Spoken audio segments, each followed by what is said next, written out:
Welcome to the NCS Extra Credit video series. I am Jerry Bailey, and NCS Extra Credit is designed to be a short, informative video given by NCF staff members pertaining to the credit world, particularly the areas of mechanics lien laws, UCCs, and collections. Today we'll be speaking with Kristen Snyder, who is our lien and collection liaison here at NCS. Welcome, Kristen.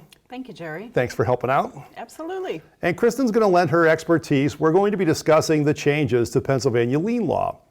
Pennsylvania's been very busy with changes to their mechanics lien law. They've added some notices. They've created an online directory for notices, very similar to what Utah has done. These changes will go into effect once the construction notices directory becomes operational, which is scheduled for December 31st of 2016. So Kristen, what are the changes and how does it affect those who are contracting for work in Pennsylvania? Well, Jerry, there are several changes that are taking place. Under current law, there is one notice requirement, which is the formal notice. In October 2014, Act Number 142 was enacted amending the Pennsylvania Mechanics Lien Law to create a more structured notice procedure for owners and subcontractors to abide by on commercial contracts which are 1.5 mil or greater.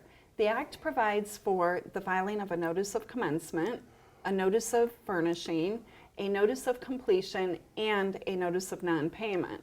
The new law is modeled after Utah's State Construction Registry, which was implemented in 2005. The purpose of the law is to protect commercial property owners from double paying and to avoid subcontractor liens.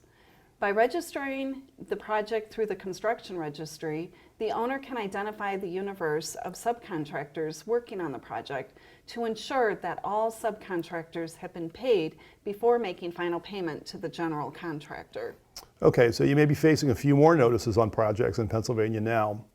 The first one, who must file the notice of commencement on the construction registry and what's the deadline?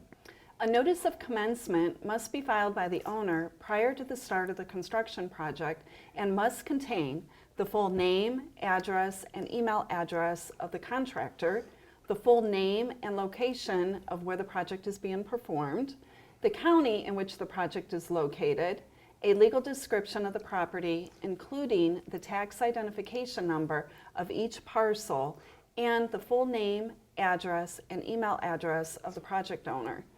If applicable, the full name, address, and email address of the surety for the performance and payment bond, along with the bond numbers. In addition to posting the notice on the construction registry, it must also be posted on the job site until the project is complete. If the notice of commencement is not timely filed, subcontractors are relieved from an obligation to file a timely notice of furnishing.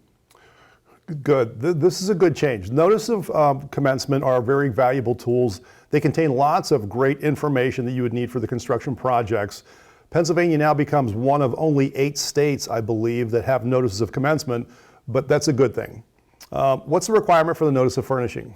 Well, a notice of furnishing must be filed in the construction registry by all first or second tier subcontractors or suppliers within 40 days from first furnishing labor or materials.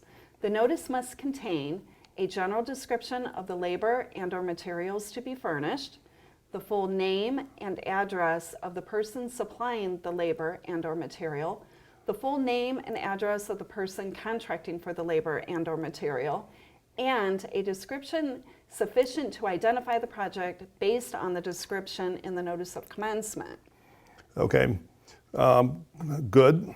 So what's the notice of completion then, and how would that affect me if I'm working on a project?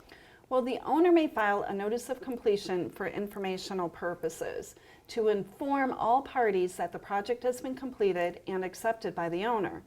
The notice will be submitted by the construction registry to all subcontractors who have filed a notice of furnishing. Okay, is that it? Are there any other notices we need to be aware of?